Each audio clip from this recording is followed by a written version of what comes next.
अस्सलाम वालेकुम वरहमतुल्लाहि वबरकातुहू। उम्मीद है आप सब खैरियत से होंगे।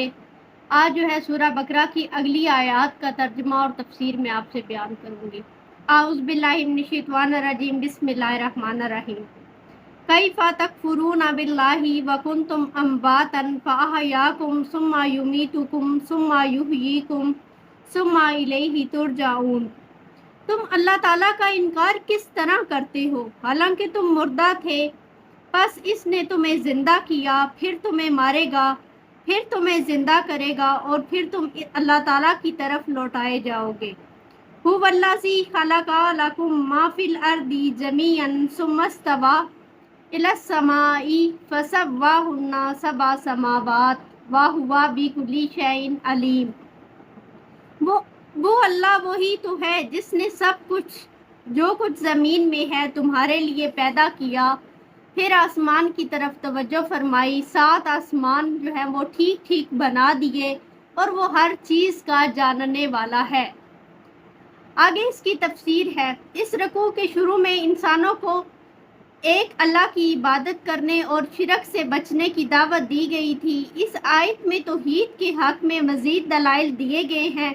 खुद इंसान की तख्लीक और उसके लिए कायनात की तस्खीर के मुख्तलिफ पहलुओं का जिक्र करके कुफार की रोश पर ताज्जुब का इजहार किया जा रहा है और फरमाया जा रहा है कि तुम कुफर क्यों करते हो जबकि पहले तुम्हारा कोई वजूद ही नहीं था। अल्लाह ताला ने तुम्हें पैदा किया। इंसानी तख्लीक पर गौर फिक्र करने की दावत दी गई है कि इंसान को अदम से वजूद में लाने वाला अल्लाह ताला के सिवा कोई और नहीं हो सकता। वो तो तमाम मखलूक का खालिक है। अल्लाह ताला के बगैर तो कोई शख्स या सारे इंसान मिलकर भी एक मक्खी तक पैदा नहीं कर सकते। इंसानी पैदाइश के मराहिल पर गौर करे तो खुद इंसान हैरान रह जाता है, लेकिन अकल के अंधों को ये बात समझ में नहीं आती। इसके बाद मौत का जिक्र हुआ है। इंसान को इस दुनिया में एक मुकर्रर वक़्त के लिए भेजा गया है। जब ये वक़्त ख़त्म हो जाता है तो इंसान को मौत आ जाती है। सूरत अंबिया में अल्लाह ताला ने फरमाया, कुल्लु नफ्सिन ज़ाइक़ातुल मौत, हर जानदार मौत का मज़ा चखने वाला है।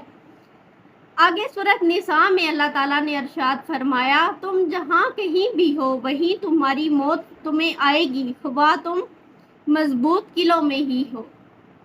जब दुनिया की उम्र पूरी हो जाएगी तो एक दिन अल्लाह ताला के हुक्म से हज़रत इसराफील अलैहिस्सलाम पहली बार सूर फूंकेंगे तो ये सारी कायनात दरहम बरहम हो जाएगी। फिर अल्लाह ताला के हुक्म से दोबारा सूर फूकेंगे तो पहले से लेकर आखिर तक तमाम मरे हुए इंसान दोबारा जिंदा हो जाएंगे। आयत के आखिरी हिस्से में ये बात जो है फिर ताकीद के साथ समझाई गई है कि तुम सब अल्लाह ताला की तरफ लौट कर जाने वाले हो। सारे इंसान अल्लाह ताला के हजूर हशर के मैदान में जमा होंगे। अल्लाह ताला तख्ते अदालत पर जलवा अफरोज होंगे। इस दिन तन्हा इसकी हुकूमत होगी, किसी को दम मारने की भी मजाल ना होगी। इन सारे दलाइल को सामने लाकर ये बात की ही गई है कि अब बताओ कि तुम अल्लाह का इनकार किस तरह करते हो। लिहाजा तमाम इंसानों को चाहिए कि वो अपने खालिक हकीकी को पहचाने और ईमान ले आएं ताकि दुनिया और आखिरत में कामयाबी से हमकनार हो सके। इसके बाद जो है आयत नंबर 29 में अल्लाह ताला ने ज़मीन की तख्लीक के बारे में फरमाया है। अल्लाह ताला इरशाद फरमाते हैं कि हम ही हैं जिसने इतनी वसी और अरीज़ ज़मीन बनाई, भला हमारे सिवा और कौन इसको बना सकता है। अल्लाह ताला ने जब ज़मीन को पैदा फरमा लिया तो फिर उसमें ज़रूरियात ज़िंदगी के तमाम सामान पैदा कर दिए। इन तमाम ज़रूरियात में इंसान के इस्तेमाल की हर किस्म की अशिया और सामान शामिल है। इंसान जब ज़मीन के ऊपर की चीज़ें और इसके अंदर पोशीदा खजाने देखता है तो अकल दंग रह जाती है। इंसान को चाहिए कि वो ज़मीन और इसकी पैदावार पर गौर करे और फिर ज़मीन के अंदर से निकलने वाली मादनियात को सामने रखे और गवाही दे कि वाकई ही अल्लाह ताला ही वो हस्ती है जिसने ये तमाम नेमतें पैदा फरमाई। अल्लाह ताला ने ज़मीन बनाई और फिर ज़रूरियात के सामान से भर दिया और फिर बुलंदी की तरफ तवज्जो फरमाई।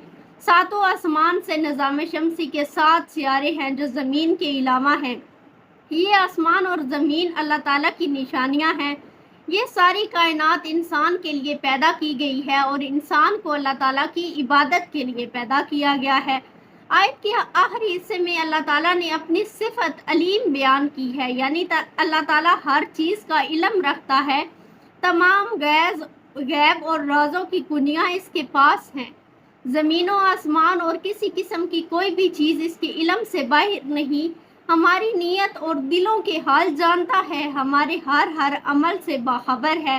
اگر انسان اللہ تعالیٰ کی اس صفت پر کامل یقین رکھتا ہے تو نافرمانی اور گناہ سے بچ سکتا ہے۔ یعنی کہ اللہ تعالیٰ نے انسان کی ضروریات کی تمام چیزیں پیدا فرما کر ہم پہ بہت بڑا احسان کیا ہے۔ اللہ تعالیٰ نے بلندی کی طرف توجہ فرمائی اور 7 آسمان ٹھیک بنا دیے۔ اللہ تعالیٰ کی بہت زیادہ نعمتیں ہیں جس کا جتنا مرضی شکر ادا کریں، لیکن پھر بھی ہم اس کا شکر ادا نہیں کر سکتے۔ انسان بڑا ہی ناشکرا ہے۔ اللہ تعالیٰ کی کوئی بھی نعمت اس کا شکر ادا نہیں کرتا۔ سردی آتی ہے تو سردی سے تنگ آ جاتا ہے، گرمی آتی ہے اس سے تنگ آ جاتا ہے۔ اللہ تعالیٰ نے اگر ایک ہی موسم رکھا ہوتا تو انسان کیسے وہ گزارا کرتا، پھر بھی تو کرتا ہی۔ اگر اللہ تعالیٰ نے ہمیں اتنی نعمتیں عطا کی ہے تو ہمیں اس کا شکر ادا کرنا چاہیے۔ صدق اللہ العظیم۔